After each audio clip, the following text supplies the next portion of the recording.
Welcome back, everyone, to the St. Pete by Night Twitch stream where we play St. Petersburg by Night, a massive multiplayer 5th edition campaign set in the world of darkness in St. Petersburg, Florida. My name is Kent, also known as Misha Kent on all social media, and what you're tuning into tonight is After Dark.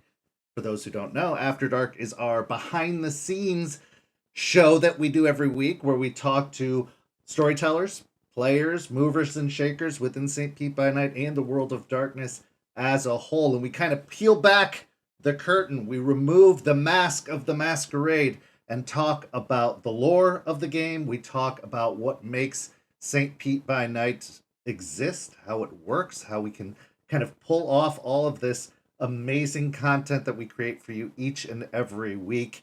And tonight we're talking to one of our tables, the Rage Across Tampa Werewolf the Apocalypse table, in our first ever table chat that we are doing here on After Dark. Before we get into that, though, I would like to mention that we are having a giveaway tonight. This giveaway is brought to us courtesy of Chromatic Creations US, run and operated and manufactured by our very own Crafty Mirage. She creates all of your possible needs for dice bags, for other gaming accessories, and tonight she is providing that dice bag that you see on screen right now on the right for free to somebody who is lucky enough to be tuning into this stream live. So all you have to do to be entered for that giveaway is put hashtag crafty in the chat, and you will be entered for that very dice bag. That exact one, the one you're seeing in the picture. No substitutes, no additions. That dice bag could be yours if you put in hashtag crafty in the chat. Again, we're talking about Rage Across Tampa, our first ever delving into the Werewolf the Apocalypse splat and set across the bay from St. Petersburg in the city of Tampa. We are seeing the werewolf side of things, an entirely different view, an entirely different kind of perspective on the events of this city, and witnessing some of the fallouts of the events of Tampa and the events taking place in St. Petersburg on the Kindred side. But before we get into all that, let's go ahead and introduce the amazing guests and players that make Rage Across Tampa happen. Say hello, guests. Hey everybody, I'm Preston.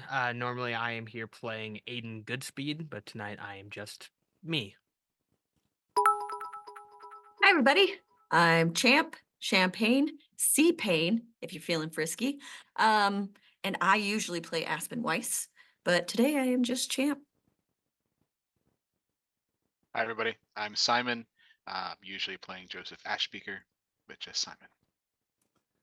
So, as always on After Dark, you can see the chat scrolling over here on the right-hand side of the screen. So we will be accepting questions from our viewers as we go, and you can direct them to a specific player, you can direct them to the pack as a whole, and at an appropriate moment, I will go ahead and ask the question on your behalf. Also, if you want to be entered into that giveaway, you can type it anytime throughout the entire stream, and we will announce the winner of that dice bag at the end of the stream. All you have to do is put in hashtag crafty.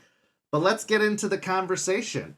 So when I had proposed the idea of bringing in a werewolf table with the revamp, I knew I needed a group of players that I had previously worked with, a group of players that I trusted, and a group of players who would be willing to kind of stumble through a very brand new system and splat. It had just been released maybe a couple of months before the game kicked off, so there wasn't a lot of knowledge about it. It had still been, we hadn't even had a chance to do it. We were starting to play test it.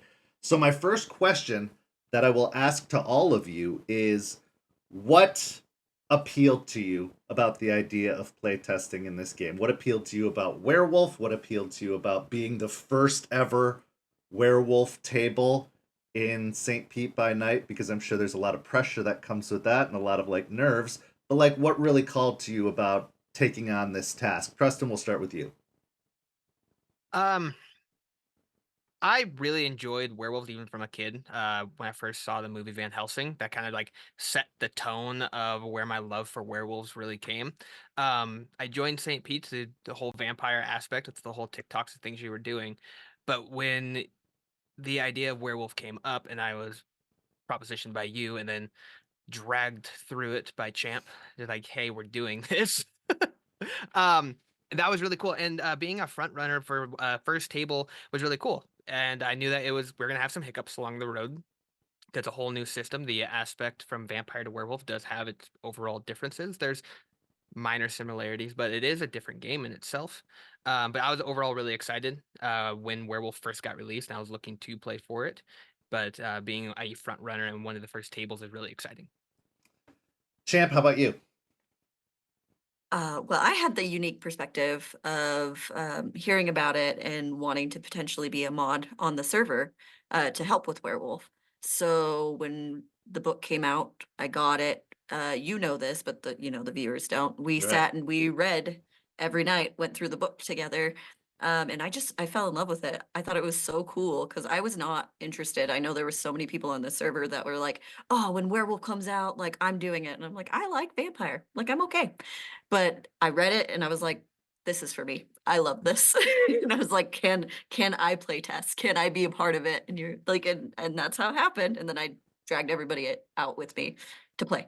Well, and for those who aren't aware, Champ is obviously my bestest friend in the whole world. She is my boon companion, and a lot of the projects that I undertake, she is one of my biggest supporters and teammates in those projects. And actually, I do recall that the book had come out. We were like, we need to get into this book. We need to start putting this together. But I was driving across the country, and so she was sweet enough and wonderful enough to read to me while I was driving during that time, so that we could just kind of get the information going and get it kind of working in our heads. And so I'm super, super duper grateful for that, because it really did give an advantage going forward. And she's one of those people who has a steel trap. You're one of those people that has a steel trap of a mind, so that when I forget things, she's almost always there to follow up and help me out or clarify some things if in case I'm losing something. Probably the 10 years age difference is helping with that too. But yeah, so Simon, how about you? You are one of the more experienced World of Darkness players in the server as a whole, I would dare say, as most of the people who joined had little to no experience with World of Darkness. So you had encountered the World of Darkness, but decided to sign up for this. Why? I was waiting for Werewolf. From the moment V5 came out, I was excited for all the other splats. My first World of Darkness game was Vampire, but very soon after we got into a Werewolf game. Actually, it was a Changing Breeds game. But we went from vampires to shifters almost immediately. Back when I was playing 20 years ago in college. So I was waiting for it. I was excited for it. And then when I started seeing the changes they were making and some of the hints that were coming out, I was really excited to see how they were going to update Werewolf mechanically, but also culturally and in the lore. I'm a huge lore junkie, and I could sit for way too long just diving into lore. So seeing what lore changes were coming, I was super excited for. And the best way to get that is to be knee deep in it. Well, and again, like it was very hard because I really wanted to pick players that I knew I could work with and trust. And so it was really I was combing through being like, who'd be even interested in this? And I know at least two of you are in other games on this server playing the vampire side as well. So I knew it was going to be double the effort to be doing vampire and werewolf at the same time. But both of you have been absolutely phenomenal. And Nori, who couldn't join us tonight, is also in a second game on the server as a vampire. But because I've worked with her, I trusted her, and I saw chemistry amongst the four of you, I knew it would make a really, really good pack. So our first question from the chat comes from Jay, Hugo Boss X8, a regular here on After Dark, which I'm so happy to see. They say, I have a question. What was the most surprising thing about Werewolf that you have come across, lore-wise or mechanically. So we'll start with Preston on this. Um, it was all kind of a shock. Well, I started reading the wrong book, so that was on me. Yeah, So the that 20th really anniversary book probably was a shock when you were used to 5th absolutely. edition mechanics. I was like, wow, that's a big dice pool. Sweet. Um, but This seems really overpowered. This isn't going to balance at yeah, all. some of these totems are ridiculous. But overall, the lore itself, I like the camaraderie as far as how packs work in Werewolf. Vampire, you have your the overall clan that you're a part of. You have your different sects, but you're more of an individual as far as your drive goes for a vampire. Where with werewolf, it very much is like, hey, we'll help you because you being better helps us to get us to our end goal. So let us take care of you, which was a huge difference from when we were playing vampire and still playing vampire. Very self-centered, egotistical is what vampires are. Where werewolf is very much the culture, the pack. How can we benefit us to benefit everyone? And One that of the was yeah, oh sorry. what one of I'm glad you brought that up because one of the things that I love about the World of Darkness is that each individual splat has kind of a different perspective. So, Vampire is the most selfish splat. It's all about self. It's all about advancing your own ambitions, your own goals, your own desires, grasping for power while keeping the beast at bay and maintaining humanity. It's a very manipulative, kind of game. Whereas Werewolf is very selfless. Like, yes, you can play a selfish character. Yes, you can still have those same kind of qualities, but you really are fighting for something beyond yourself. You're fighting for Gaia. You're fighting to save the planet. You're fighting to restore balance to the spiritual realm and all this sort of stuff. It's not as much about you because as a guru, you're a soldier that is probably going to die. You're fighting a war you're never going to see the victory of. You hope to, but in reality you probably know that this is an endless fight that you are just going to end up sacrificing yourself to. So it does require a very strong shift in perspective and mind and gameplay, and it does really endorse like working together as a pack. Yes, you have coteries and vampire, and yes, there is some teamwork, but it's teamwork for very selfish motivations. Like, I need to look good so that the prince recognizes it and gives me the position, upgrade that I need or whatever. And I'll screw over my fellow vampires if I have to do that. Whereas in Werewolf, it's like you really have to take the strengths of everybody and overcome any weaknesses the others may have. So I'm really really glad you brought it up because it is a very big kind of difference between the two systems, even though they're all in the same setting. Right. Yeah. Any other further thoughts on that? That was pretty much it. Also the lore of Werewolf is really cool. I recommend everyone go into and read about it of all the different auspices and the different werewolves. It's really good. Everyone should just go read it. It's amazing. It's a very good book, a very good read, and a very good system. So Champ, what what surprised you about Werewolf, whether lore wise or mechanically? I think my biggest surprise, and it does have to do a little bit with bias, I thought going into Werewolf, which is one of the reasons why I didn't want to play it starting off, was very combat heavy, very like just fighty, fight through everything. And that's not really my style. You'll almost never see me build like a combat character. I just don't. It's not for me. So I was really surprised that there's a lot more nuance to it, and there's a lot more that goes into it than just fight your way through, ghosts and and other werewolves and vampires. There's so much more to it, and it's great. Yeah, absolutely. And Simon, as our experienced World of Darkness aficionado, maybe you can speak more to the lore side of it as well as anything mechanically that may have surprised you. But like what surprised you most about this kind of 5th edition version? The biggest thing I've seen jumping into fifth ed, there's some minor lore changes to just update to 2023, 2024, but really it's Harano and Hoglosk. They talked about Harano in old editions, but the introduction of Hoglosk and losing yourself the other way was fascinating. The fact that we lose an entire group of werewolves to Hoglosk was a great way for them to write out some problematic issues.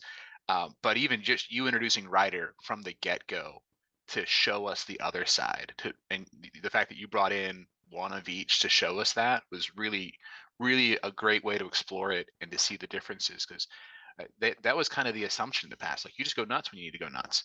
But losing yourself in that was a really cool addition, and I was really surprised that the mechanical level they put into it, the detail they put into how to get there, and the way that like it gets harder to get, like the whole mechanic of it's really cool.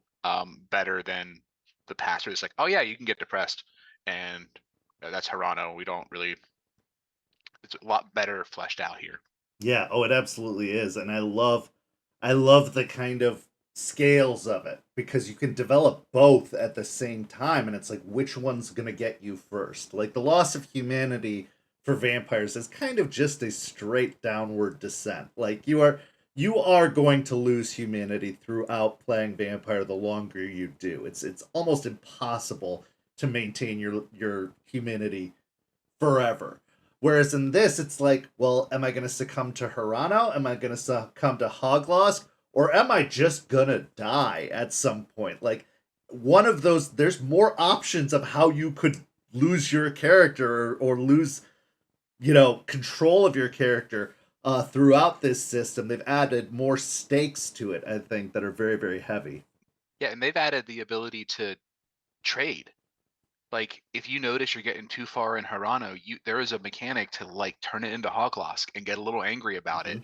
And so you can sit there and go like down to 4 and 4 and just wait to see what happens next. Like you can play that game. It's really cool to be able to balance that out. Absolutely.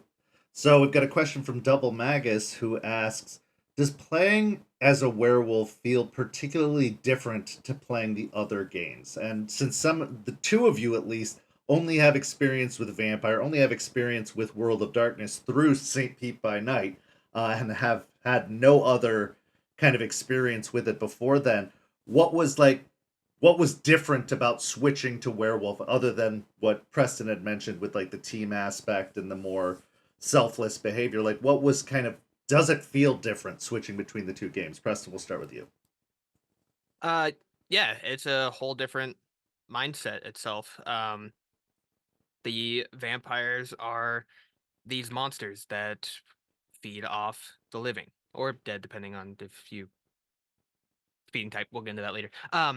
But the vampires itself, the mechanics of it are different as far as you have your rouse checks and stuff that you can do. But with werewolf, you also have your blood surgery. But with werewolf, you have your rage. And if you lose that rage, the wolf is gone. Like you can't do any of your fun stuff anymore until you either howl at the moon or you gain a rage some other way. And that kind of dynamic is with vampire, it's kind of like a safety net. Like I have ways I could get out of different situations, but if I lose the wolf, I'm just a guy. Well, in my case, I'm just a wolf. Like I can't help in this situation. And Not to so the same, yeah, not to the same level. yeah, so that whole mindset of I don't really have that cushion anymore. I got to be a little bit more tactical about what I want to do for my next step. I'm thinking instead of like 4 or 5 steps ahead, I have to think, all right, if I do this, how far ahead do I need to think that's going to affect the pack itself? Because if I go down as the Arun and we're in a combat situation, that puts a big hindrance on everybody else. Just like if we were doing something as far as needing to talk our way out of something, Champ's having to think 20 steps ahead because one, she's leader, and two, she does all the talking. So she's playing the hard game of chess. Yeah.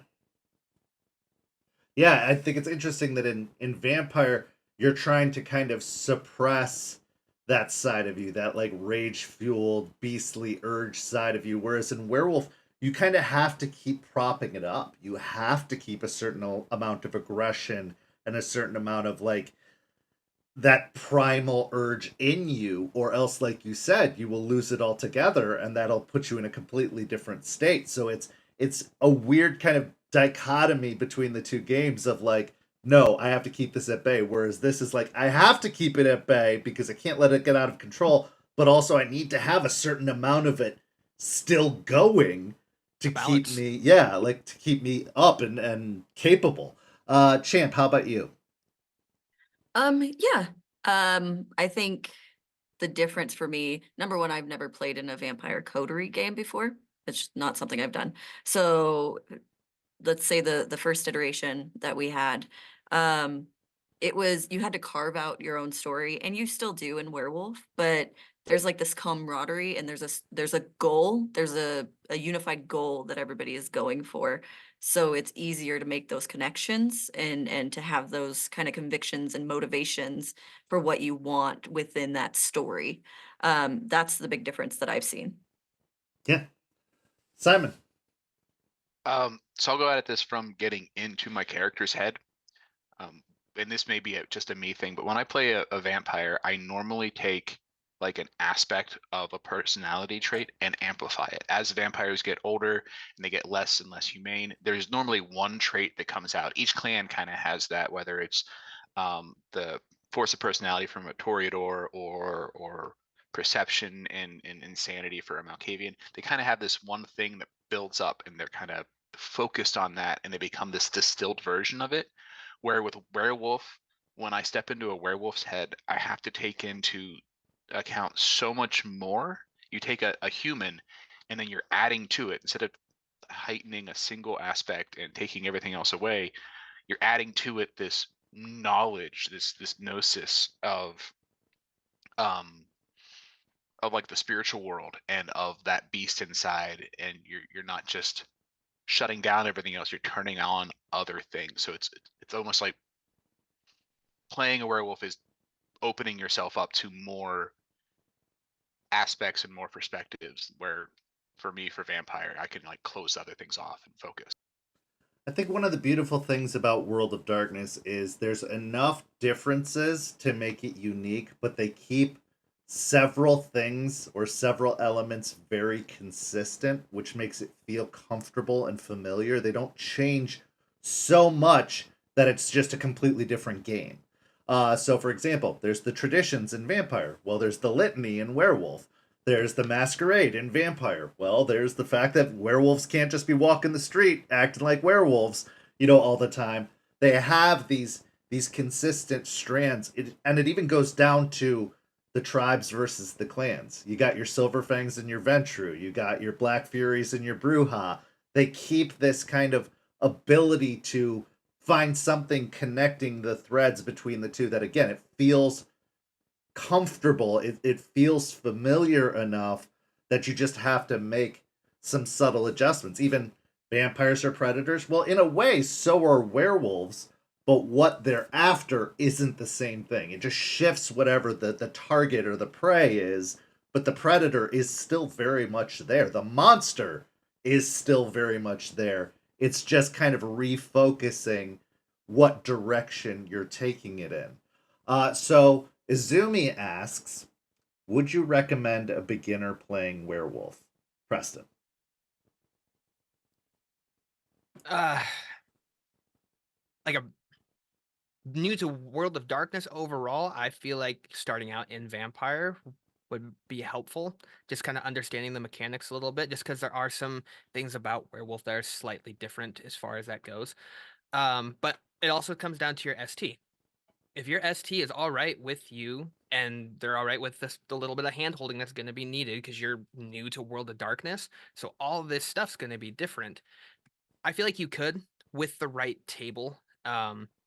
It really comes down to your ST. If they're totally cool with, like, I've never played, but I want to play Werewolf.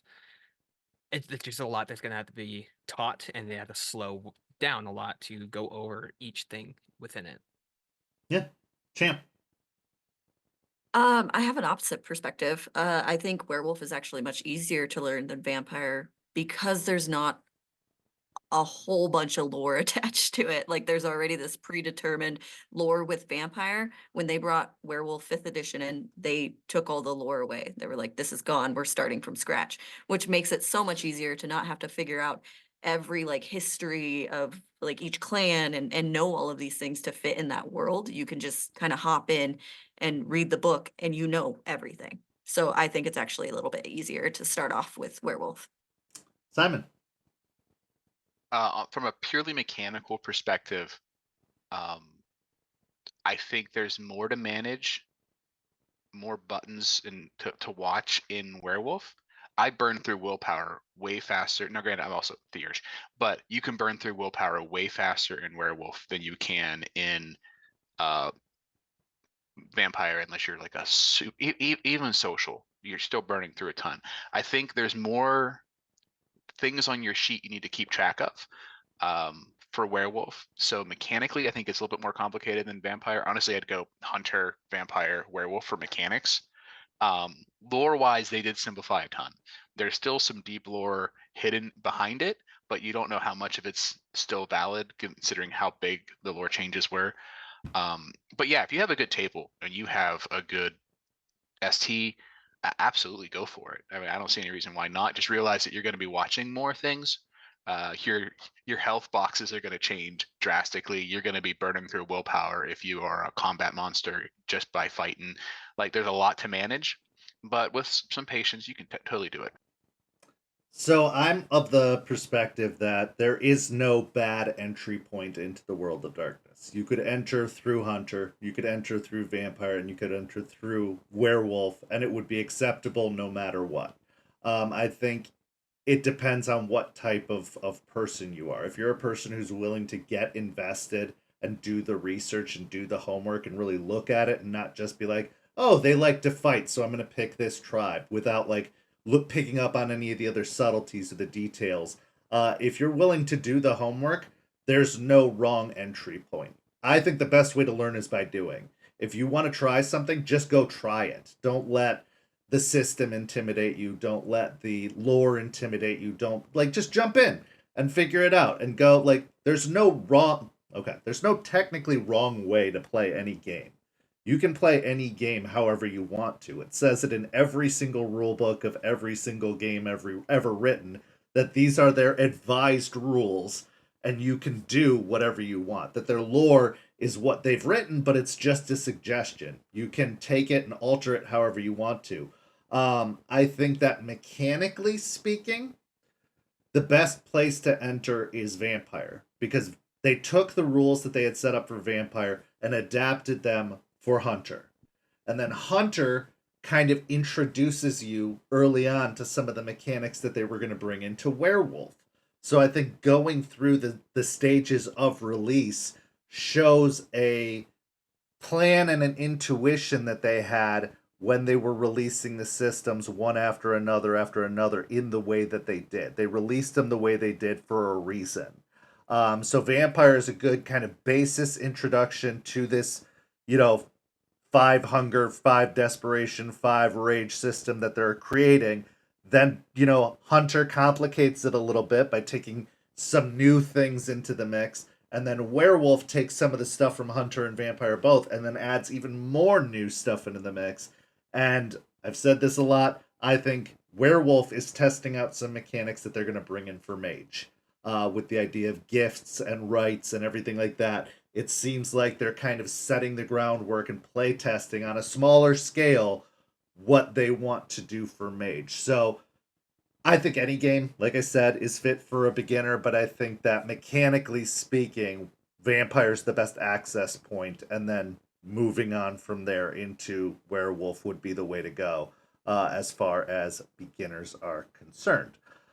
So I know we had another question. Okay. Anonymous81 asks, what are you looking forward to exploring further in Werewolf? Also, what are you looking forward to in Rage Across Tampa? So we'll break that up into 2 separate questions because I am interested to hear about what you're looking forward to in this specific story. But what are you looking forward to exploring further in Werewolf? Let's start with that. Preston. The whole lupus born thing is a lot of fun. Just learning and going through as that I'm having a lot of fun with is so the other thing I'm looking forward to is just growing from that, from being a wolf to being a werewolf. want to see where it goes, because most of the time I can kind of see how things are going, but Kent's kept the cards pretty close to his chest as far as what's upcoming. So I don't know what's happening, and that's one of my favorite parts about this game is I don't know what's happening. So the constant of trying to figure out what is next for Aiden is something that keeps my mind engaged for it. Yeah. Yeah, for Werewolf specifically, I am looking forward to exploring the Umbra more and how it looks and how it interacts within the world and opposite of the world and stuff like that, because that's a lot I don't know about. So I'm really excited to learn more about that. Simon. I'm excited to look into the honor system, the renown system, I should say, and how that's going to run, the mechanics of it. We haven't done a ton with that yet as we grow, and it'll take a while for us to start building more renown. But the renown system in old systems was very codified and very, very strict. So I'll be interested to see how it plays out in 5th edition as we move up in renown and make names for ourselves. That's going to be fun to watch. Absolutely. So talking about kind of St. Pete by Night, this is the server, the way we've set up the game. We're in the second iteration, the revamp, if you will, of the game. But all of you have kind of been around, well, have been around really since day one, since we really started the first iteration of the game. So you've seen the evolution of St. Pete by Night and how we play this game and how this server operates. And I'm lucky enough to have all three of you on the mod team as well, so you really get to see both in front of and behind the scenes of how this all develops. What are your feelings about the change between the way we used to play the game and how we play the game now? And what is it like through the lens of Werewolf? Like, do you think Werewolf would have worked really well in the first iteration, or does it work better in the revamped iteration as a whole? Preston, go ahead. So the first iteration was great. The whole open RP thing, going out and doing different things. It made the world feel very much alive as far as these are things that are happening in real time. These are people talking at this point.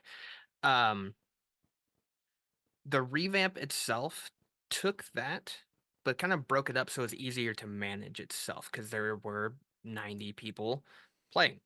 And that is a lot for one or even the 3, 4 at one point people to try and maintain. But now we have 6 STs. 6 or 7, yeah. Yeah, that all have multiple code regions within the same world. So everything's been broken down. I think it works really well. Now, as far as Werewolf working out in the first edition, I'd say, or first rendition, I'd say no. One, we had things going on in Tampa with the court going on over there. So that would have pulled a lot of people and the attention going there. It wouldn't have been as focused to St. Pete. I think the first edition really helped build that foundation that was needed. And if we had a lot of things going on over in Tampa, it would have been spread really thin and that foundation would no longer be built. With that, we had the court was made, and now it's an established part of the lore of St. Pete because of that first edition. So yeah, I would say no. Werewolf would not have worked very well in the first rendition. Fair enough. Champ. Simple answer. No, I don't think it would have worked in the first rendition of what we were doing. The werewolves and the vampires mingling would have gotten really like muddied, I think. So that would have done disservice for people who were wanting to play werewolf, especially with it being so new. But in this iteration, I think it works great. I really enjoy having like small packs that can really intermingle with each other. And who knows if they'll be intermingling when other games start up inevitably. But I think establishing it this way definitely made it better. Simon. I think the only splat that could have worked the way our first iteration worked was vampire. The fact that vampires are so individual, having individual stories that interact with each other worked. But werewolf is such a pack-driven story. It is built for 4 to 5 to 6 people, usually of different moon phases, different auspices, working together. I don't think if we would have had werewolves in that first edition, they would have ended up being a coterie, a pack running together and doing all the stuff together. It would have turned into this. Also, balance-wise, we saw the terrifying mix of hunter and vampire in that first go, with that drone jockey, and I could only imagine a well-placed coterie or a well-placed pack, well-built pack, just mowing down people. Either way, depending on who got the jump and who had the forethought, I don't think the balance would have worked well. I think it would have been a mess. The PvP would have been inevitable, and that's something we were able to avoid in the first iteration pretty well. So yeah, absolutely needs to be small tables for Werewolf. Yeah, and adding on to that, I think that while there are politics in both, I think Vampire is a much more politically and socially focused game. I think that there is a much more dynamic on sect politics. I think there's a bigger dynamic on clan politics, on city politics. It's just a social game. It's a much more social game than Werewolf is. Well, like again, Werewolf does have their own politics in septs and in packs and intersect politics or intercept politics. But overall, I think that Werewolf they're all on the same page. All Guru are pretty much on the same page for the most part. Obviously, there are a few exceptions. But for the most part, they all want the same goal. Whereas in Vampire, there's such a mixture of goals, such a mixture of kind of motivations and driving forces. There is an opportunity to focus on yourself, your own goals, your coteries goals, your clan's goals, your city's goals. Like, there's just so many other layers that allow for those kind of interminglings and crossovers, whereas packs are pretty much just going to move as a pack. Like, they're not going to go out and work with other packs. They're going to stay together as a group. And so I think it is kind of more divisional, and working on just the pack dynamics makes for a better story in my mind, or even just the sept dynamics without having just all of these other rogue elements involved. And so yeah, I agree. I don't think Werewolf would have worked as well in the first iteration. I had not even considered Werewolf when I'd come up with the first iteration. I was really just focusing solely on Vampire, and then tried to make accommodations for Hunter, and was even thinking about trying to find a way to make Werewolf work. And I think that was one of the motivating factors to just scrap it and try this new dynamic, which we still have a lot of the things I loved about the first iteration with open RP and opportunities for crossover, but that not being the sole focus or emphasis, I think helps. I think allowing people to have the individuality and the smaller table dynamic of the game does help. So we have a message from our wonderful sponsor, Crafty Mirage, who asks, if you could play another tribe than you are now, what would it be? Preston, we'll start with you. I like my Gale Stalkers. I know you'd had a fondness for the Silent Striders too, though. I did like them a lot. It'd be the Silent Strider, the Glasswalkers are really cool. The whole aspect of a modern werewolf, in a sense, where they're very in touch with how things work in today's world. But the Silent Striders are another really cool one that I was leaning towards. But when me and Champ were all talking about when we were building this character, pushing it like, hey, did you look at Gale Stalkers? And I'm like, no, this is what I want. This is perfect. But Silent Striders or the Glasswalkers probably the route I would go. Now the Moon, I don't know what what I'd choose next. Right. Well, and you being from the PNW, it made sense that Gale Stalkers called to you. They were originally the Wendigo in the older editions, and then they kind of adapted. But that whole northern wind, mountain man, kind of tundra running person, that screams you. Like that, all of the qualities of Aiden, aside the fact that he was born a wolf and you were born a human, like they scream you. So I feel like it calls to you so well, and you embody so much of it so well with your survival training and your having roughed it out in the woods by yourself for days on end. Like I feel like you can really, really identify with that. But I do think it would be also really cool to see you do something a little more out of the box. To see you play like a Bone Gnar or something of that quality would also be really cool. But Champ, what other tribe would you play if you could play another one? Unofficially, Stargazer. Like if it was possible, absolutely would play a Stargazer, 100%. Officially, I'd probably play a Black Fury, depending on my auspice, or a Ghost Council, depending on my auspice. Simon.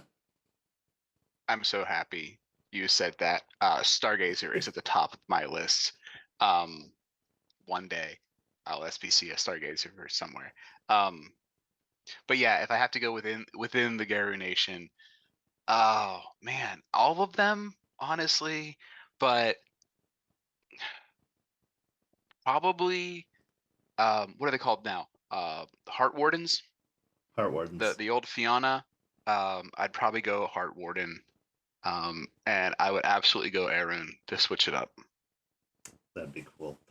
So I want to take a moment here to remind our viewers of our giveaway and our sponsor before we transition to more talking about our specific story, our specific chronicle, because we talk about it before and after sessions all the time, but I think that it'd be really cool for our viewers to kind of see more about it. But our sponsor is our very own Crafty Mirage, our storyteller and partnered vendor over at Chromatic Creation US.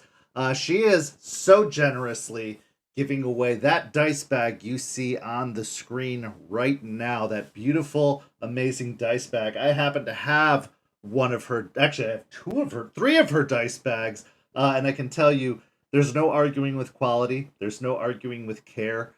She puts so much attention into the details. They're extremely durable. They're soft. My God, are they soft.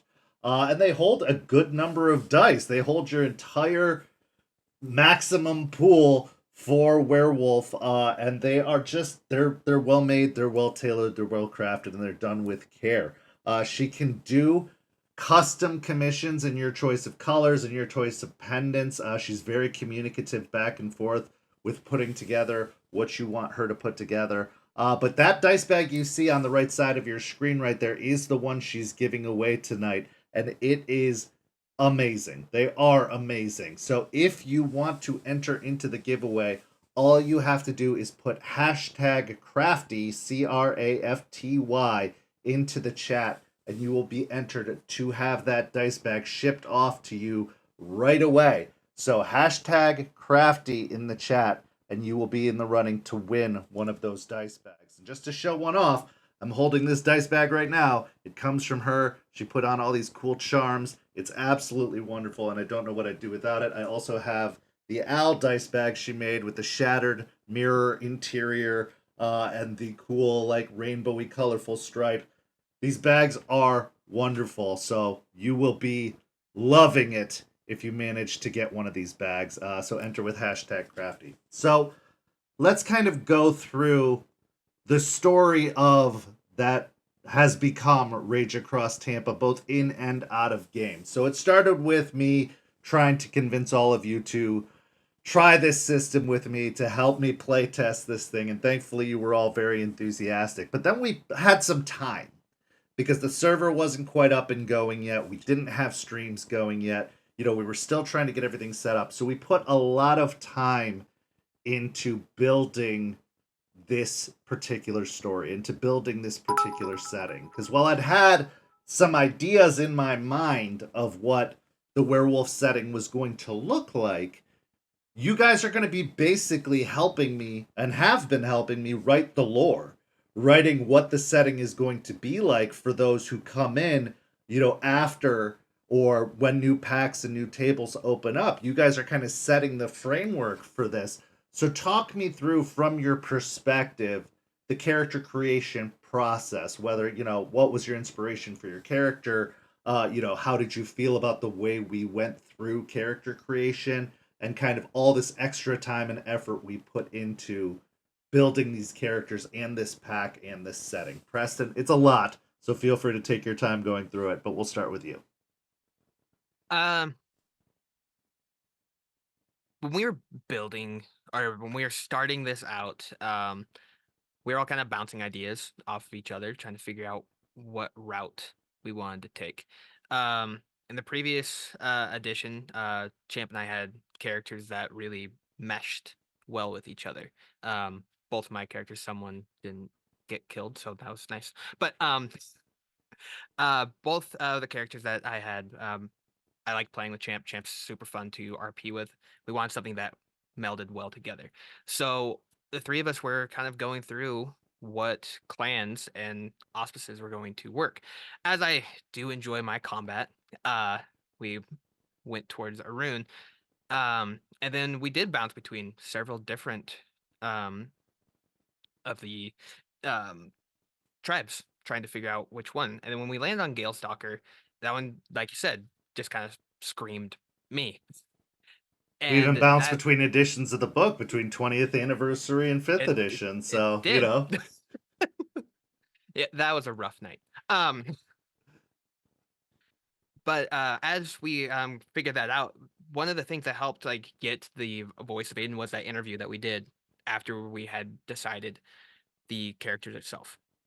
Trying to find where the line between where a lupus born is and the human side, and making it where it's a playable character where they're not just super dumb, but they're not pushing like I know more than I actually do. So those little conversations that we had really helped kind of create the character that is Aiden. Think that was all the points that you Yeah. brought up. Yeah, so for those who don't know, Preston plays Aiden Goodspeed. He is a lupus-born werewolf, which means he started as a wolf from the jump. He's actually only, what, 4 or 5 years old in human And he time in actuality, even though just he hit has the yeah. appearance, yeah, Uh-huh. the appearance of an older man. So he really had one of the biggest challenges. You've had one of the biggest challenges in making your character, which was adapting this wolf persona to start and all of the aspects that come with it, and then having to get the whole human experience within like the last year or so of your character's life, but also trying to take it in a fashion that isn't comical, because it's so easy to make this a comedic character, to make this an oddball, like, I don't understand human things, like, what are words, ha ha ha, math, what's that, like, you've done such a solid job, and I can't compliment you enough, even though I try to, about how you really carefully walk that balance. How you really do have some of the comedy, some of the kind of ignorance of someone who wouldn't have been in human society very long, but not making it the focal point of your character, not making it the most important quality of your character or the defining thing about your character. It's just this thing about him, this kind of quirky, unusual thing, but he has enough experience to pass for a human, to pass in human society, and you do that just marvelously, like just brilliantly. And we'd had so many conversations ahead of time where I was like, Preston, I'm putting a lot of effort into this game, man. I need you to take this as seriously as possible. Please don't make me regret this. Don't go peeing on stuff and being that guy. Like, and you've absolutely knocked it out of the park. You've done an incredible job, and it's a sight to behold. I really recommend anybody who is not caught up on Rage Across Tampa or hasn't even seen it for the first time, go back to the first episode and watch, especially Preston's performance as Aiden. It is top notch, and there are some laughable moments, but there are really some heartfelt moments of like, he just doesn't genuinely understand, and he doesn't know how to process what's happening, you know, to the advanced degree that a human born human would. And so it's very fascinating, and watching him grow and change and adapt is incredible. So Champ, why don't you talk me through kind of your perspective of, from being asked and agreeing to do this insane thing to, you know, character creation and the start of the game, what your experience was like. Yeah, like I said, I was possibly going to be a mod for when Werewolf eventually would become a thing on the server. So I started reading through the old iteration actually, and got a lot of cool ideas and a lot of interesting perspectives there. And then when the book came out and we went through all of that, I kind of a little bit got overwhelmed, and not like in a bad way, overwhelmed with like the sheer cool aspects of everything. Because when I went into it, I was like, oh, I'm gonna be a Theurge ghost council. That's what I'm gonna do. Like that's what I'm gonna do. Really, I was. And then I started reading and I was like, oh, but Ragabash is so cool. And I was like, I could do Ragabash Black Fury. And then I read more and I was like, oh, but Philodox is so cool. There's the And I was like, burden of inspiration. There's too much inspiration and too many options. exactly. And I was just like, oh, there's so many good things. And I remember I talked to you for hours about like, what do I do? This is why I like this one. This is why I like this one. I'm so stuck. What do I do? And then we kind of talked it through and I was like, okay, I'm gonna go Philodox. I think that's something I want to start with. So I built Aspen before she was Aspen. Um, and then as we were kind of progressing through, I messaged Preston and I was like, oh, so like, what are you gonna do in the new iteration? And he's like, oh, I'm totally gonna play this Banu vampire. And I was like, that's cool, that's cool. You should play werewolf instead. And that's what you're going to do. So I pulled him Because in. we were going to play vampire because you didn't want to do werewolf. Like, all right, well, I'll make a vampire. I had him made. You're like, actually. That is pretty much what happened, but you know. And then pulled Preston into it and got him into it, and just going over everything and figuring all of that out, and then bringing everybody else in. We all kind of talked about wanting one of each auspice and who we would, you know, who would play what, and how we would balance each other out was also really cool conversations. And then starting to build Aspen was really fun because we were trying to find connections beforehand if we had any. So I got to work really close with Preston about Aiden and Aspen's story beforehand, and it actually turned out really beautiful, and there's a lot to it. That's slowly coming out, so watch the show, you know, watch the sessions. And it was just so much fun, and I'm so glad I decided to do it. Me too. Simon, let's talk about your experience because you were kind of one of the last additions to this group, and it took a little bit of conversation, a little bit of negotiation to make this happen because I know you had a really strong vampire concept and a group you wanted to work with. And I was kind of like, well, what if you also did this? What if I threw another mammoth task on top of that? But talk me through kind of what it was like for you from, agreeing to join the game to the game starting. Yeah, so I did come in later in the group, and I've always been a play what the group needs kind of person. Um, and Theurge has always been my favorite auspice, so I had no problem filling that role. It was kind of perfect, a little serendipitous. Um, so when I came in and I saw that that was a need, I was absolutely down for it. And being the kind of lore junkie who's been around, playing the person who would know things made sense. Um, this person who actually has like dots in a cult and knows about the Umbra would make perfect sense for me to play. So it was a perfect match. It did take me a while to settle on tribe.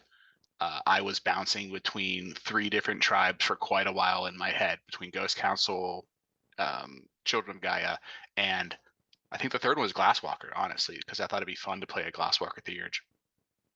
So I was bouncing around for a while there, but I found my inspiration in pulling from home. Since we were coming from other places, I figured I'd pull in here. So I dug deep into like the Appalachian folklore and that kind of thing, and started building that way. And Ghost Council made the most sense for doing that and mixing it. And a little behind the curtains thing, Grandma is my dad. Everything that I learned, that Joseph learned from Grandma, I learned from my dad. And so it's been really nice to like revisit my dad. He passed like 13 years ago. So like this has been a really nice way to homage my dad and the stuff he taught me, through Grandma. So that's been a lot of fun, and it's kind of what brought that Ghost Council feel to Joseph. Absolutely.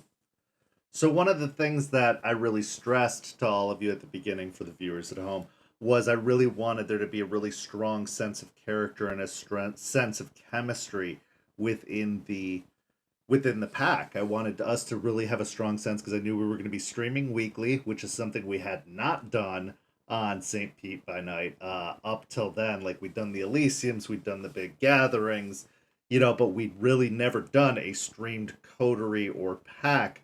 And so part of what took us so long to get started was us making that chemistry happen. While I think that you guys have a natural sense of chemistry, I really wanted to enforce that, and I think it's become one of the greatest strengths of the show. But something that we did, and I'd love to hear your thoughts on this, and Preston kind of mentioned it briefly, is we did in-character interviews where it's like they were on a talk show, like, and this is going to date the hell out of me, like a Ricky Lake. Does that reference ring home with anybody? Like actually sitting there and being asked questions about your character and about your experiences and trying to challenge you to think about elements of your character that maybe doesn't normally go into a backstory.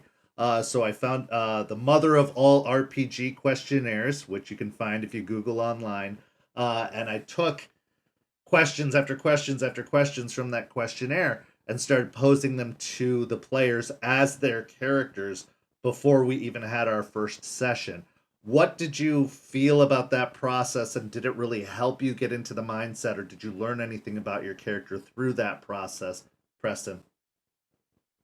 Yeah, starting out, like I said, it was hard to try and find that line when some of those questions would come up. And one of the great things is when questions would come up, you tweaked them enough so I could answer as Aiden. Because there was one where it was talking about like family itself, but you adjusted it for like a pack like question, which helped me get into that character of wolf. You were born a wolf. You're a human. Talk about when you were a wolf, and that point is kind of where I get when I before we get on stream is I kind of ask myself that just like, all right, your pack when you're a wolf, and that kind of gets me into that overall mindset as Aiden. So that question there, that huge interview that we did starting out really helped, and that's what I do before the session is when that theme song is playing, that thought goes through my head to help me get into that mindset of Aiden, and then I can maintain from that point. So no, it huge help. I recommend it for everyone to go check that out. It was an amazing experience, and hearing everyone else's answer those questions really kind of made the pack feel real. Even it was our first time actually doing that RP together. Champ. I absolutely loved it. I thought it was great. It helped me sit in Aspen and figure her out completely because I had a good idea of who she was. But what really helped me, because I have a lot of anxiety, was getting to know the other characters and how I would interact with the other characters. That's what really helped me get into and engaged. Like, funny story. While we were doing the interview stuff, Joseph was like, "I don't trust Aspen. She talks like those, city folk. I don't like it." And so that was really fun to like know that that was going to be something going in, kind of like a distrust, and being able to like build on to that as character development between us two. Um, so yeah, it really helped inform what we were going into as an established, knowing each other, not quite a pact, but at least having interactions with each other. Simon. You can ask anyone from my vampire coterie. I loved it so much I immediately went into our coterie chat and said, "Hey, our next session, we're doing this." Like, I jumped on it. It was a blast. It built a ton of Joseph's character. I think Grandma showed up in those questions. Mm-hmm. She popped up like 3 or 4 questions down. It popped in my head, and that just built it. And yes, I actually just opened it and looked through the questions again, and at the very bottom was who was most likely to betray you, and it was, and I guessed Aspen, and that was great because I remember we're 3 sessions in, and that kind of switched. You could see that moment happen on camera, where the trust started happening and the reassurance built, and that was a really good moment. But that came from that session 0 interview. That was a great option. Every table should do that, as well as all the other normal session 0 safety tools and stuff. After you get that stuff done, jump into those questions. It's wonderful. Yeah, absolutely adore it, and I recommend it to any storytellers, new, old, otherwise. And it doesn't even just have to be World of Darkness. It doesn't just have to be werewolf or vampire. You could use it in D&D. You could use it in Call of Cthulhu. Like, I just really think that, understandably, there are a lot of kinks to work out to getting into character. You have to detach from your current mindset. You have to put yourself in the shoes of someone else. And for certain people, it's easy. They can just do it. Like the, actors, people with a theater background, they've done that kind of work. And so they have that kind of experience to just be, okay, I'm inhabiting this character now. But for, I think, most people, there is an adjustment period. There is an ironing out what's their voice, what's their posture, how am I going to portray them, what am I thinking about, what are they thinking about during sessions. And so I really, really wanted to figure out and enforce that. So I recommend everybody do it. And there's hundreds of RPG questionnaires out there. There's hundreds of resources you can use. But again, look up the mother of all RPG questionnaires. It's got probably like 600 questions on it, or some ridiculous amount of questions over a variety of categories. And it's a really kind of good, just gear up, just a good kind of mindset tool, because you put a lot of the basics into a backstory. You put, why am I here, who am I, like, what's my type, blah blah blah. You get some of the vague details, but there are a lot of things that, especially in RP heavy games or improv heavy games, that might come up that you might not think about. And so having those answers primed and ready could really have you have a much more fulfilling role playing experience, I think. So the game starts. We have our first few sessions and we work out some of the technical issues and frames and music and all kinds of stuff as we go. But the story starts to take shape. The story of this pack having to inherit what was left behind, having heard the call that brings them from all over the country together to inherit the difficulties of a kind of collapsed Guru Nation in Florida, that the Guru Nation had little to no presence in Florida, and the kind of weight of that mammoth task. Now, Preston and Champ, you had connected characters coming into the game, so you kind of already had a dynamic and a foundation laid. But Simon and Nori kind of were solo, and we'd attached kind of these loose connections between you guys, but there wasn't the same kind of solidified connection. So talk me through what it felt like as the pack came together, as the story took shape, and as you kind of started to see the direction you were going on. What were you feeling as a player kind of watching this all unfold? Preston. It was interesting because the characters are kind of held back, and trying to gain trust is difficult, especially when you're in a place where you have no real support and don't know really why you're here. But seeing everything kind of unfold the way it did, the trust, it wasn't just like, all right, we're going to trust each other because we're werewolves. It was a progression, because there were times where especially and he doesn't trust people. That's because his lupus born. He has a hard time gaining that. But Joseph and Jester have grown on him, and now he sees them as part of his pack and would do anything for them. But if it was 2-3 sessions in, no, he had just been like, that sucks. I got Aspen. That's all I really need. Now it's a totally different mindset, and that's really cool to see it as a player, to watch this progression, and not just from my side, but seeing all the other characters slowly revealing what they have in their hand, like slowly giving pieces of the backstory and then adding to the overall story of Rage Across Tampa, is a really exciting thing to be able to see, especially as a player. Champ. That's basically a lot of what I was going to say. Much like Preston, my character didn't trust anybody, didn't even want to be part of a pack. Really, she was just happy to be alone and by herself, because she was like, this werewolf stuff, I don't get it. So she immediately went in and was untrusting of all of them. Like Artie, for example, she was like, "Who's this little weirdo?" And now they have a great relationship. It's one way to put But, it. you know, if you don't know, watch the show. Uh, but yeah, it was interesting watching everybody kind of like take little steps in, except for Joseph, which I always thought was really interesting. We were all kind of like dipping our toes into the water, and he's like, "No, no, no, we're doing this. This is what we're doing," and kind of like grouped us all together. And he's like, "Whether you like it or not, we're family." So we all had to do that, and it was just really interesting the progression from like those first couple of sessions to now, and how much everybody has started to trust each other and really become like the pack mentality. Simon.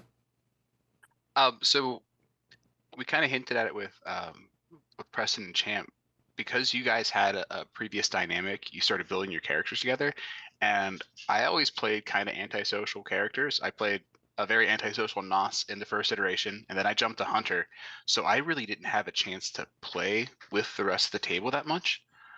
So I looked at this separate kind of different experience for Joseph as a way to explore and get into the table with, out of character as well. So I wanted Joseph to feel a little alone, but realize we have to do this and jump in. So in that way, where Joseph was like, "No, we're a pack. We have to be." That was Simon saying, "Hey, we're a table. We have to be."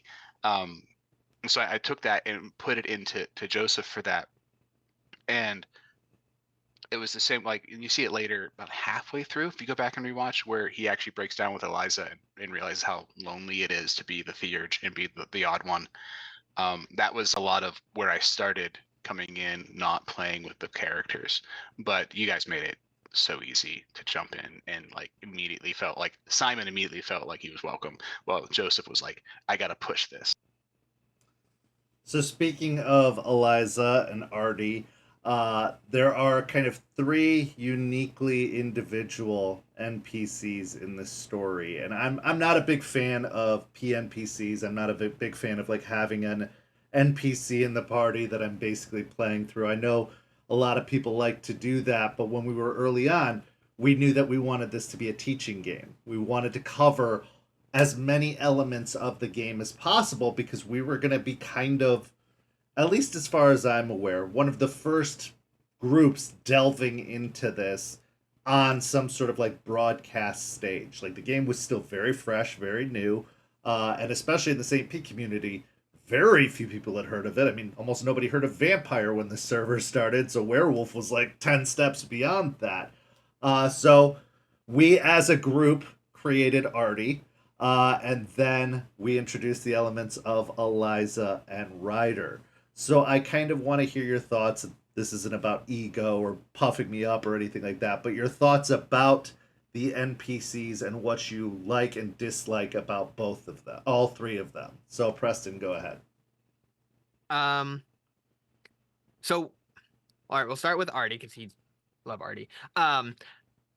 Starting out, Aiden had his connection with Artie, and there's been brought up briefly. I won't get into too much about story, but has a history with Artie going way back.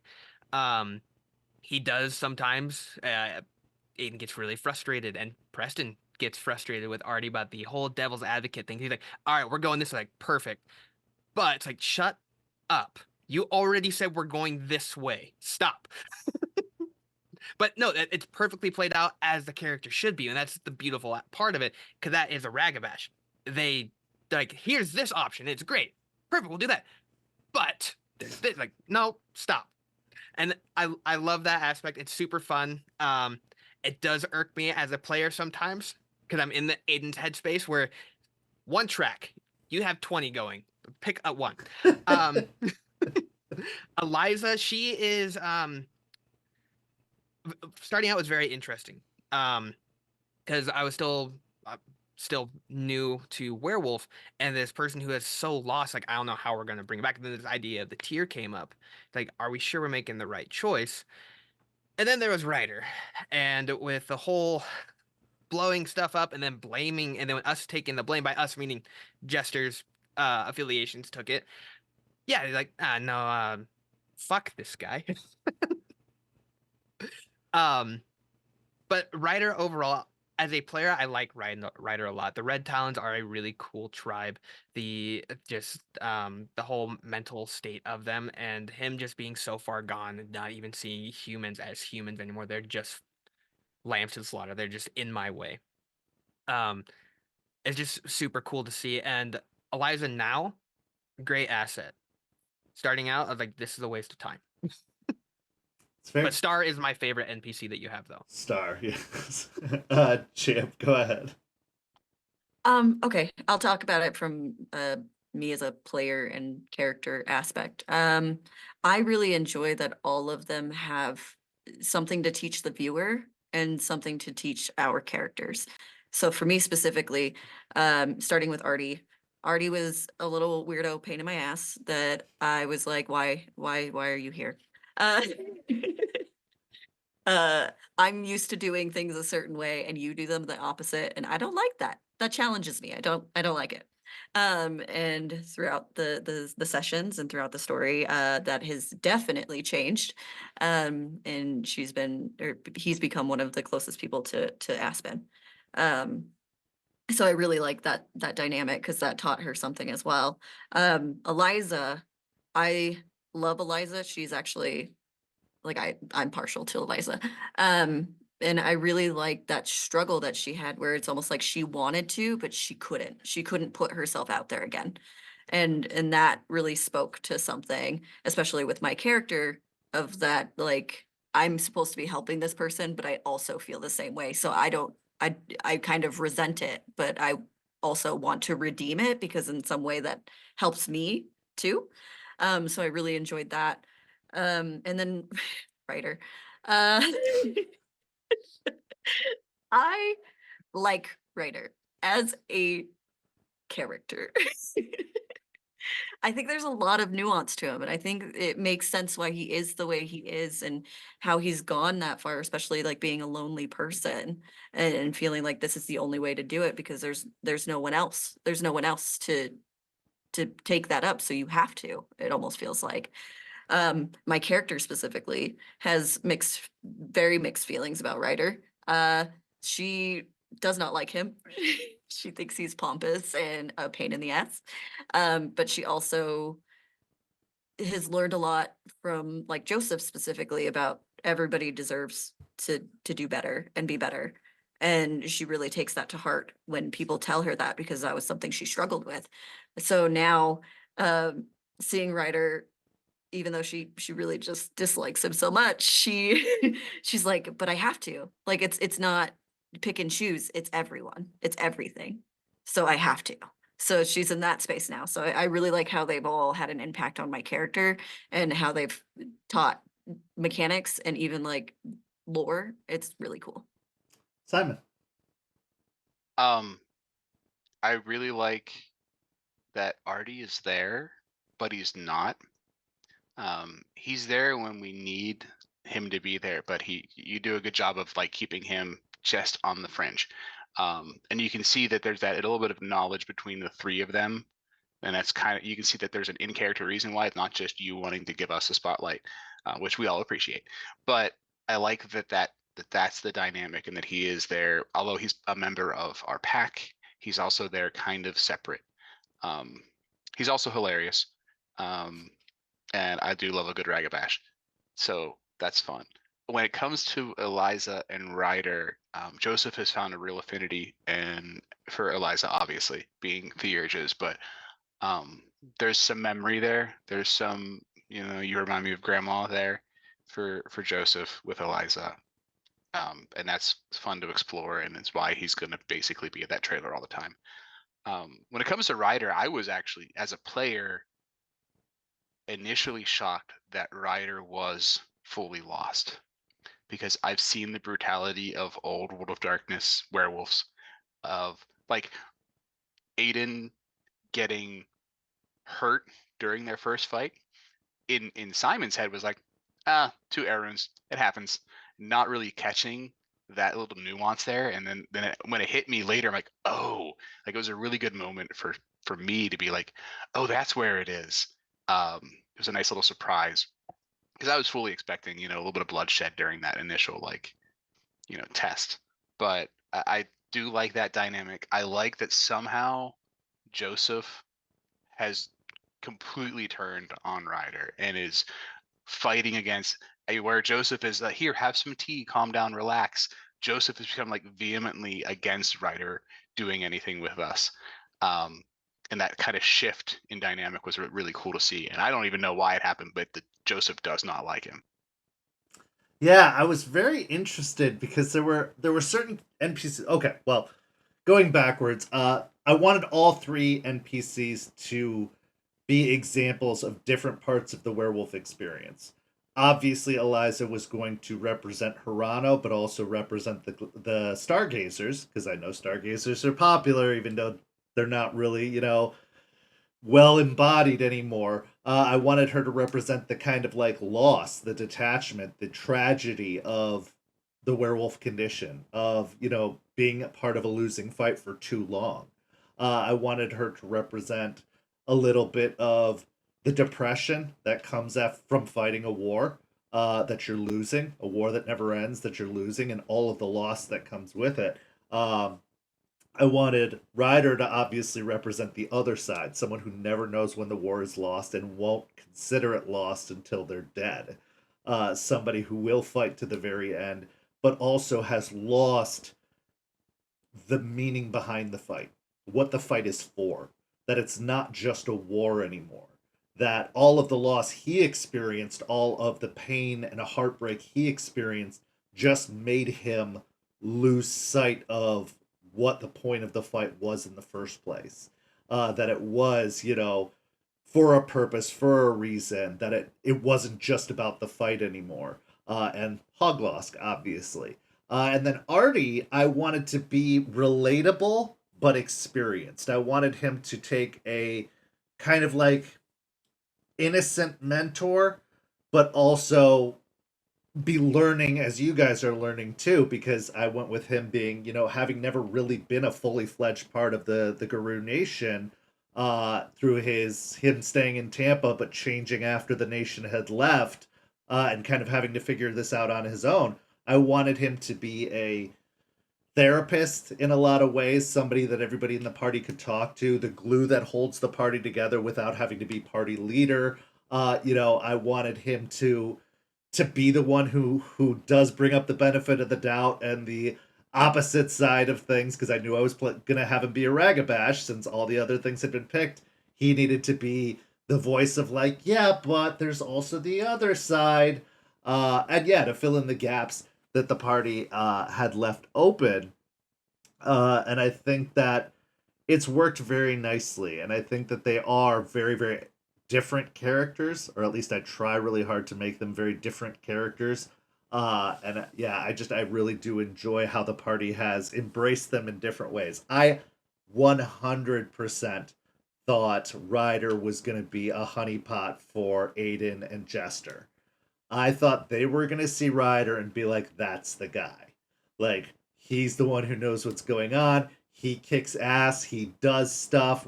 Eliza's a lost cause. She's just an old bat in a trailer. Like, whatever, forget her. I really thought there was going to be more conflict in the party about Ryder, and that some people were going to be like, yeah, he's brutal, but like he gets his shit done and he's still fighting. Eliza's not fighting. Like, so it was very interesting to see how that didn't end up being the case. And for those who are catching up, how it's actually gone a different way, which could lead to some interesting pack dynamics and pack issues in the future, as those who I thought wouldn't like Ryder, or at least one, are starting to turn a page. So that's been a very, very interesting kind of way that the story has gone that I haven't predicted, which is why I love TTRPGs as a whole.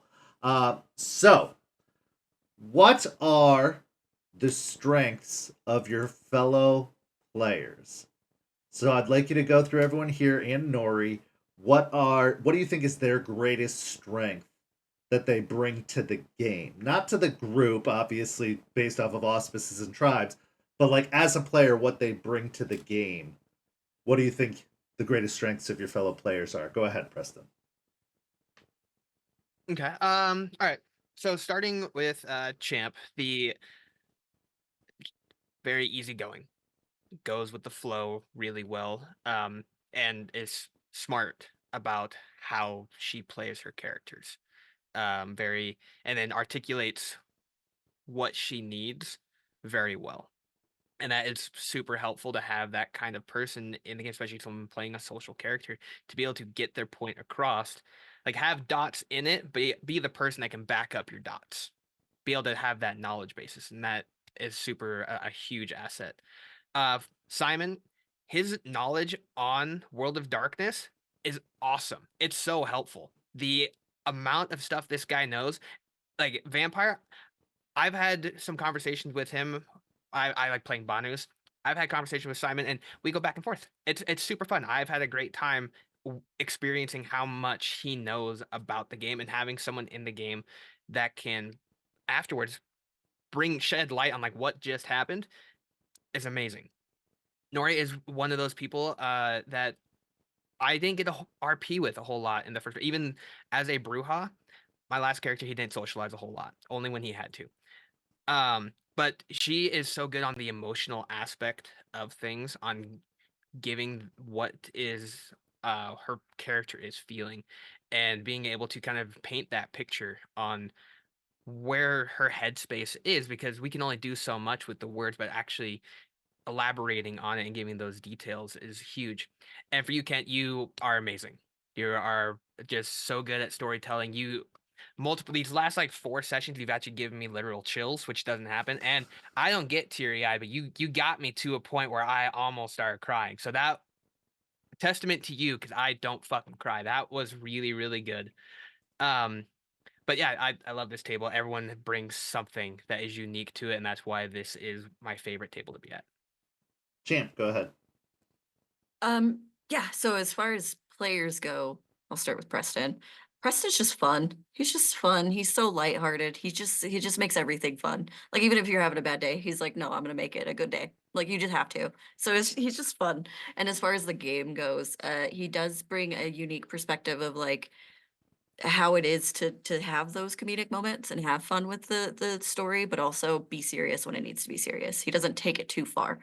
Um, and I think that's really great. And he's also just like a good cheerleader for the pack. Uh, even reluctantly, he'll still do it. Simon, I think Simon's knowledge is great. Simon, but he is so good at like bringing people together, like making sure like everybody feels heard and seen and feels like they're doing good. And he's always the first to be like, I think this was really great. And as far as in the game, he also does that. His character really makes sure like everybody's working together and doing, and like he also, much like Artie has the advice stuff, he's really good at giving the advice stuff in a way that fits specifically to each person he's talking to. He changes how he talks to people based off of who he's talking to, which really works to help everyone who's, little babies. Nori is also just like the sweetest person ever. She's a cheerleader out of game. Like she is like right there, whatever you need, she's got you, and she's gonna do it with a smile on her face and say the nicest things. As far as in game, she brings this perspective of like hard but sweet, if that makes sense. Like she knows how to kick ass, but she also like wants to like make sure everybody's okay, and when she can, it's checking on people. Um and obviously Kent is the storyteller of all storytellers. Uh, and he's so good at making sure everybody's having a good time and listening and teaching too. Like even when you don't know what's going on, he's a great teacher. He's so patient. He's so patient because there's sometimes I'm like, I don't know. He's like, calm down, let's figure it out. So that's always great. I'm gonna stop blushing. Simon.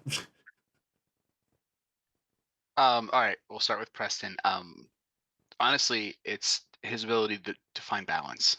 Out of character, he's a fun guy to talk to and hang out with. But like even in character, that balance of the silly and the weird of having that different perspective and balancing those little himbo moments with actually kicking ass has been great to watch and to know when that kicks on and off. I've loved that balance. It's a really hard line to walk. I play a lot of Malks and talk to a lot of Malks, and that line doesn't get followed a lot. So that is spot on, and like I want to see you play a Malk for the same reason, because that balance is beautiful. For Champ, there is a deep well of emotion that comes up sometimes, and like on the spot, like crocodile tears. Like I'm sitting trying to stay in character and not lose it when Aspen loses it. That it's like super deep in there, and it's really cool to see that come out. Like sometimes I want to check on you, but I can see like, oh no, she's fine. Uh, but that's really cool to see that emotion get pulled up when you need it. And honestly, that's I'm gonna repeat what Preston said for Nori, is that ability to pull on the emotion. But it comes out different with Nori. There is that compassion, but then the passion with it, that kind of mama bear that Black Fury fits so well for Nori's playstyle. It's spot on. Then we can gush on Kent again. Kent can paint a picture so well in every session I've been with him. His ability to paint a picture and like I can just see it and like smell it. We did a one shot where we went into the basement. I could smell that basement when you were describing it. It was beautiful. That your ability to paint a scene, and then on the vampire scene, your ability to be a beast. Chilling every time. I love and hate when you get to be somebody's beast. It's great. Yeah, I think that I couldn't be more fortunate to have such a talented group. I mean, bringing in people with experience like Nori and Simon, bringing in people who are new but so optimistic and up for anything like Preston and Champ. Like it's so incredible. And Champ's ability to cry on command, I was gonna bring that up. Like it's insane. But she gets me every single time.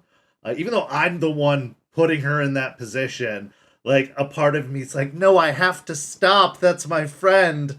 Even though I know she's just so incredible at really inhabiting the moment and giving the emotions of the moment. And Simon, you make role playing a transcendental experience.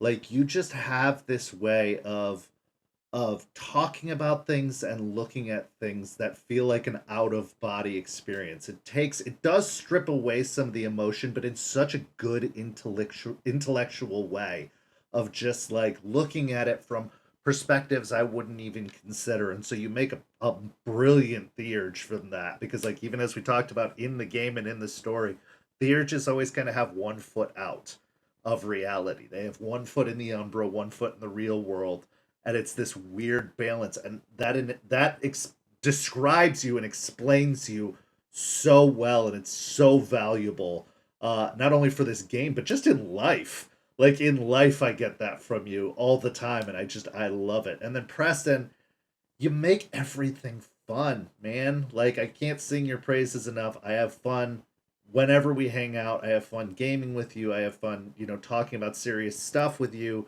And it's just, and again, you've blown my mind with the talent that you've brought to Aiden and to playing what would be one of the most challenging roles, I think, because it's so easy to go comedy. It's so easy to go over the top, like, oh, I don't know human stuff. I can pee anywhere, right?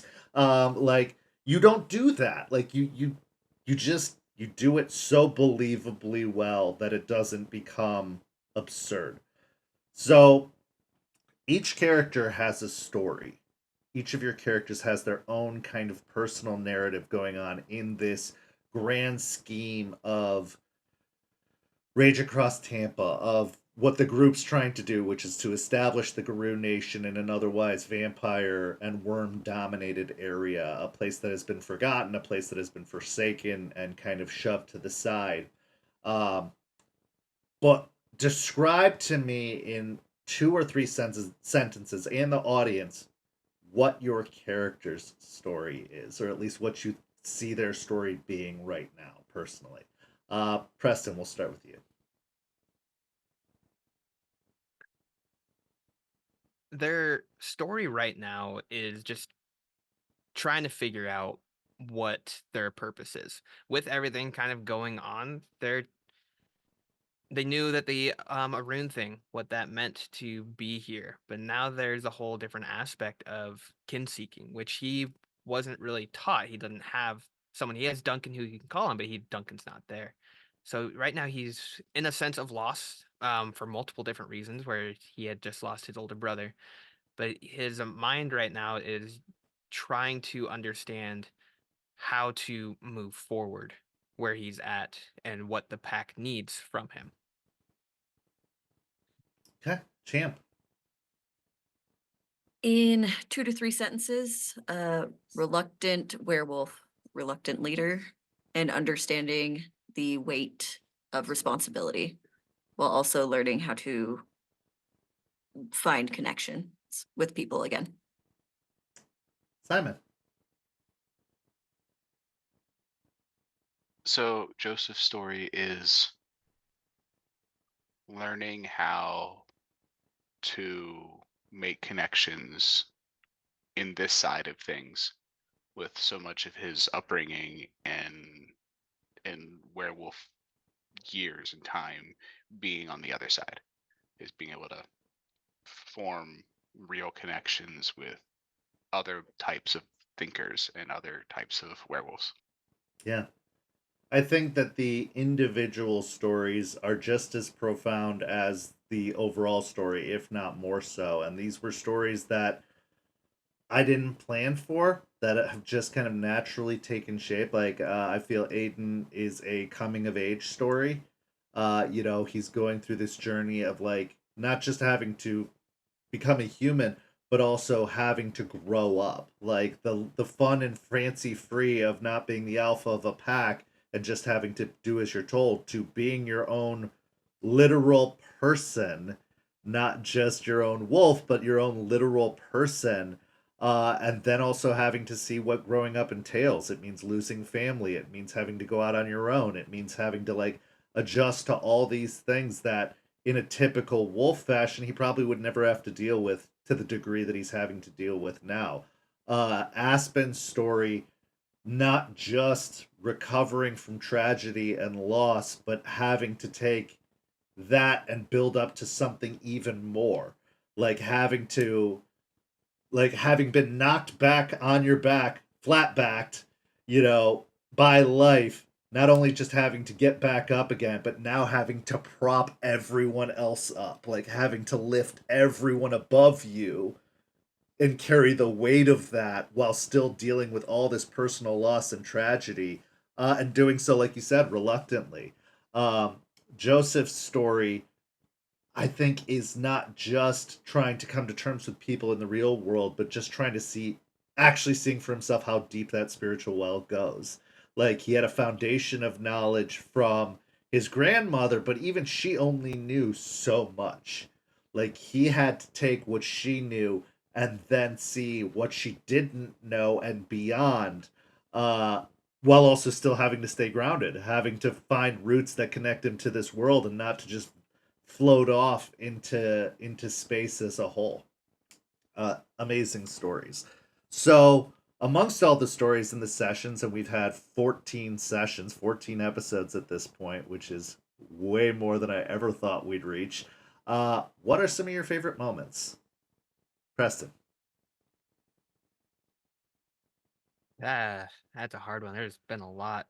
Um, Honestly, probably my number one was Aspen, her initial change when we were in the Umbra. That whole scene was just really, really good.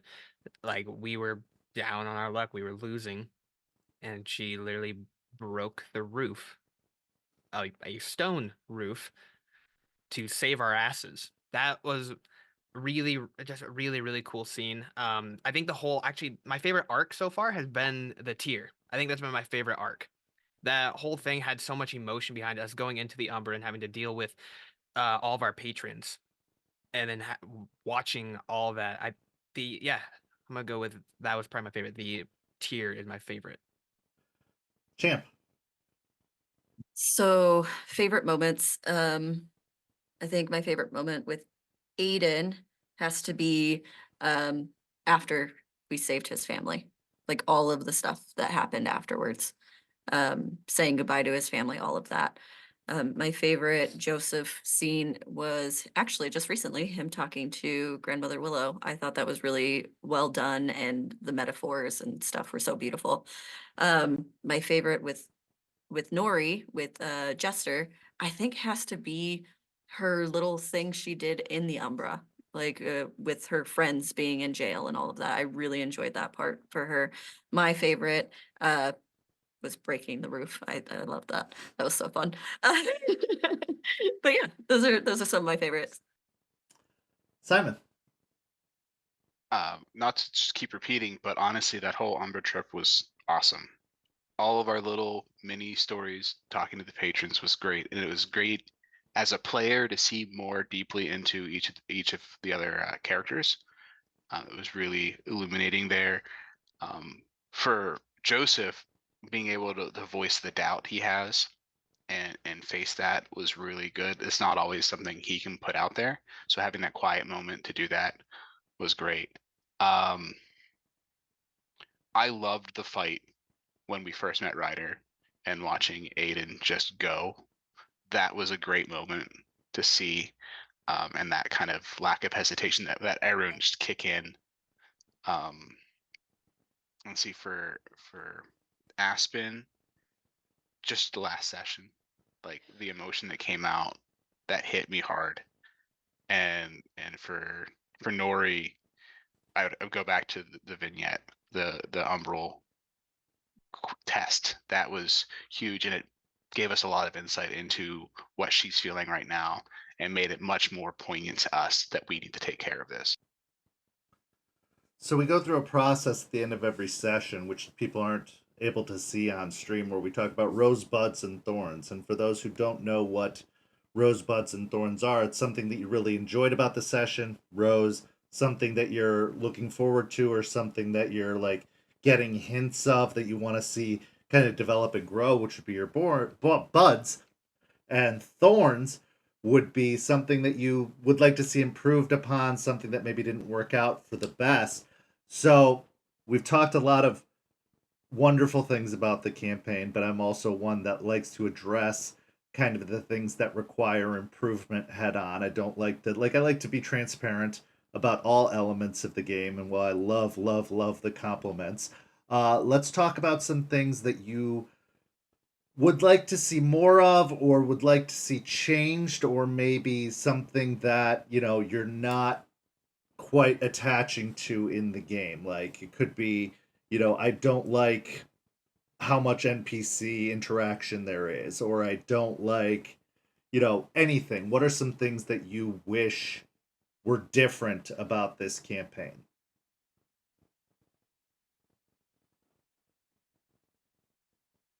That's hard, man. At the end of sessions, I have a hard time picking it. It's usually something like my hair was in my face because the session was so good. Or ways we can improve, even just things you'd like to see more of.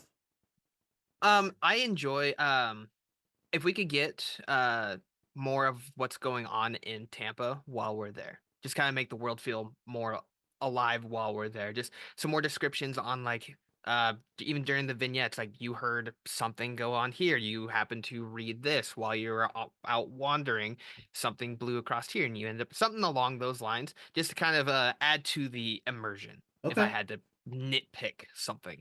Means I gotta catch up on current affairs, because I'd have no idea And what's going on get in reading. Tampa. Okay, that's fair. Champ. Similar but a little different. I think I'd like to see more of what the vampires are doing. And I know that that's gonna come later probably or whatever. But yeah, seeing more of like how that is affecting the real world and like how that directly affects us. Um, and then I also would just a little bit because we do it, but I just love it. So a little bit more of like how um spirits and stuff affect our side of the world, like with everything. Because we see like the jagglings, we see like, the corruption and stuff, but like having more interaction with that, I think would be a lot of fun. Okay. Simon. I'm going to be super petty and have a wish for a different mechanic. Um, I want more toys. Um, and I know this is the way fifth edition is built, but man, fifth edition is slow in like the toys. Um, I would love to see more new gifts. I'd love to see us exploring that. I know that'll come with time, but man, I'm impatient. I would love to like get my hand on a few new gifts here and there and really go at it and get shiny new toys. Well, in good news, Werewolf has 2 books coming out this year. One of them coming out in the next month or so is a book of mini adventures, as far as I've read. So maybe there'll be some additional lore sheets and maybe some additional toys in there, but I think it's going to be primarily adventures. But the one they just announced yesterday, as of this recording, is the, I think, Corrupted or Crumbling Nation, is what they're calling it. Which I'm hoping is going to explain Cairn mechanics a little bit more and hopefully bring in some new gifts, new talismans, new rights, some new stuff. But that is due out in August.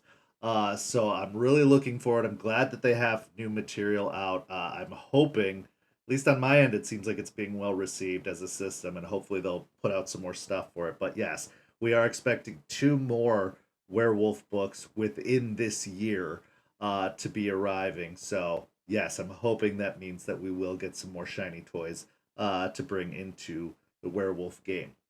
Now, I'd like to kind of ask you to look into the future. Look into the future a little bit, and what are some predictions that you would make for the story from where we're at now? What do you think is coming? Because as a storyteller, it's always great when people make some guesses. Simon, you know this firsthand from the vampire game. I love when people follow red herrings or think that they know stuff, and it ends up not being the case. What are some things that you think are coming up in the story or are kind of starting to catch on to?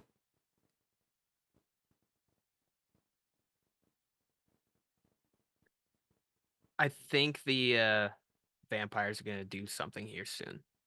The fact that we sh- we shook their web. That was part of the plan, that we were going to hit multiple places at once to create a window.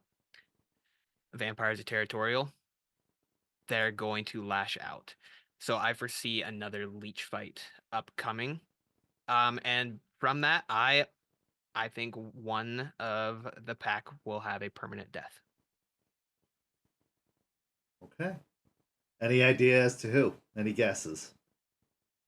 Aside from myself, I think it might be Joseph. I think he is one who would do the self-sacrifice and jump in front of whatever's happening to try and stop someone else in the pack from dying.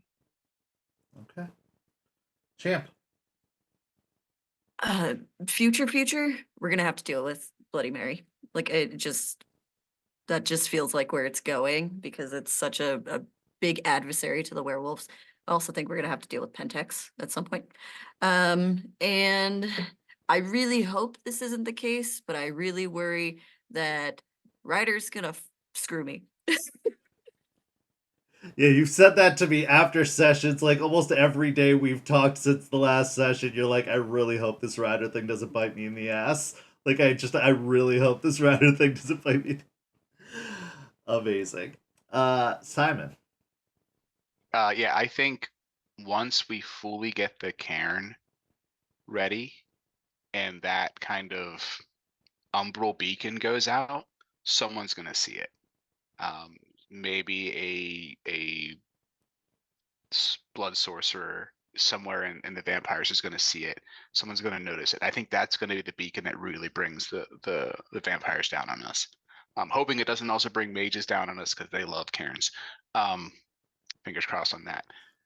We'll see how quickly Mage gets published. But for us, I'm hoping we all survive long enough to be the reluctant Karen leaners for the next generation of players. I would love to see a grizzled Aiden teaching pups. I would love to see Aspen in her wisdom, leading and being the Solomon. And Joseph sitting out in a hut at the end of the cairn. Just only go to him when you need him. He's weird. You'll be confused. That kind of thing. I want to see Jester riling up the young pups to go do stuff. I want to see her calling war cries. I want to see that happen for all of us. I hope Preston's wrong, and we all survive to see that. But yeah, I mean, Joseph tried to kill himself already in the Umbra, so you guys would have had a bad time. So I mean, I wouldn't be shocked if he's the one to go. So I want to remind everyone again about our giveaway today.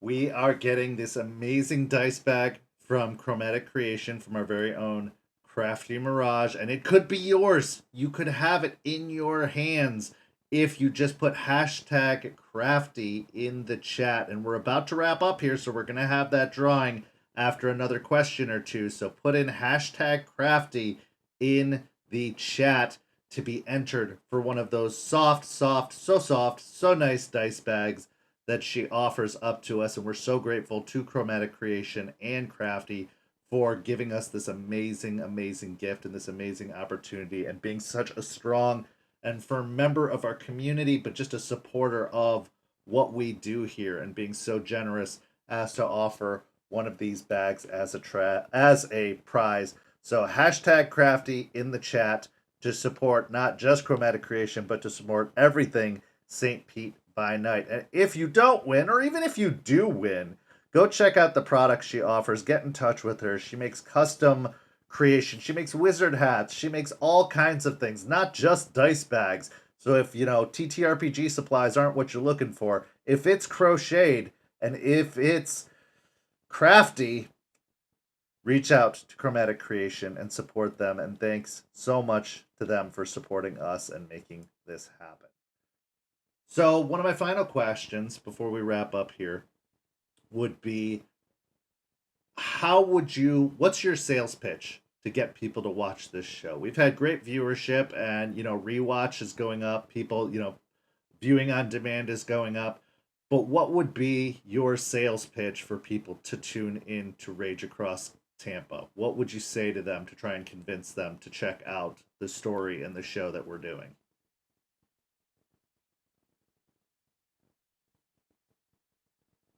Everyone loves a good story.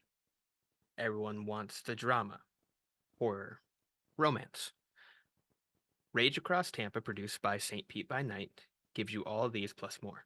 Check us out on Tuesdays on Twitch, and you'll be able to experience the full love and light and the darkness of the world. Brought to you by St. Pete by Night. Okay, Tamp.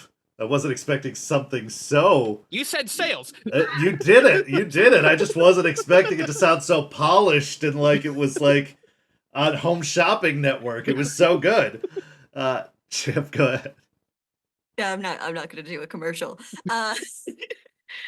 It is a great story and it's so nuanced and the characters are all so deep and they all have their own amazing stories happening within the bigger picture. And this session, the story's got everything. It's got fighting, it's got romance, it's got it's got the drama, and it's got the funnies. It does.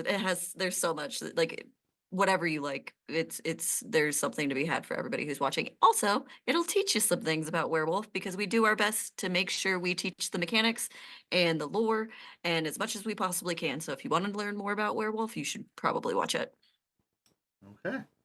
Simon. Okay, I want to keep this really, really short. We have a ton of fun making this, and it's not fair to the rest of the world to not share that fun. So join us, have some fun, have some laughs, have some tears. It's a blast. You'll enjoy it. Well, I thank you guys so much for taking the time. I mean, this is the second time I'm getting you guys on a stream this week, and I really appreciate you taking the additional time to come and inflate my ego and talk about how amazing I am and how amazing my game is.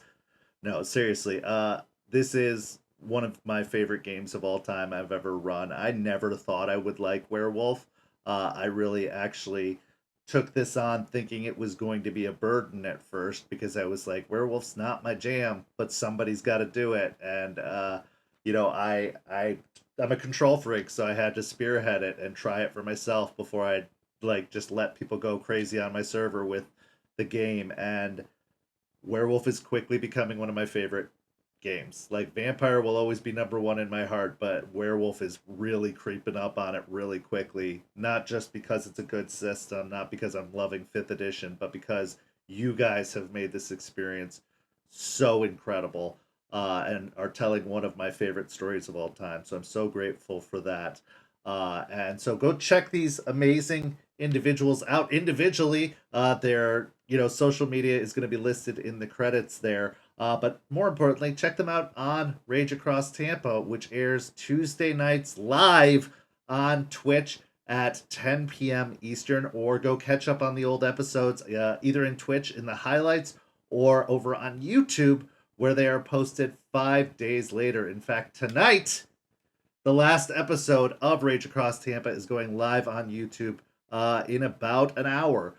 So you can catch up on the 14 episodes we've done of Rage Across Tampa, catch up with the story, which we will be continuing this coming Tuesday with episode 15.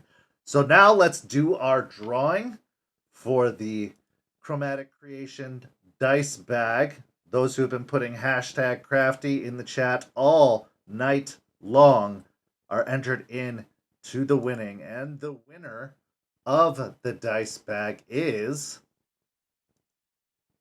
Krazaz. So Krazaz, you can reach out to your storyteller, Crafty Mirage, with your information and get that dice bag shipped off to you immediately. That's almost very convenient. That worked out really nicely since you were in touch all the time, so I don't even have to encourage you to get in touch. So you get the dice bag from Chromatic Creation and from Crafty Mirage. Thank you so much to our sponsor and our fellow storyteller, Crafty, for being so generous and donating to the stream. And thank you guys so much for joining us here tonight. I could talk about this game forever, and I'm sure we're going to do a follow-up at some point on After Dark with the table as we get further along in the story. And I will one day corner Nori into being on After Dark so that she could actually talk about this game and the players and answer all the amazing questions we've asked tonight. But thank you so much for joining us on After Dark tonight. This coming week, tomorrow, Sunday, we've got episode 3 of Bloody Strings, Bear the Bard's Chronicle in the Camarilla. We've got Tuesday night, Rage Across Tampa, episode 15. Then on Thursday, we have Don't Get Caught, Crafty's Anarch Chronicle, starring Krazaz, and there might be a very particularly sexy Baron, Toreador Baron, making an appearance on that particular episode, so tune in for that. And then we're going to actually be announcing the debut date coming up soon for the What the Hell Is That? Hunter Chronicle, ran by our very own Aussie, Coldark.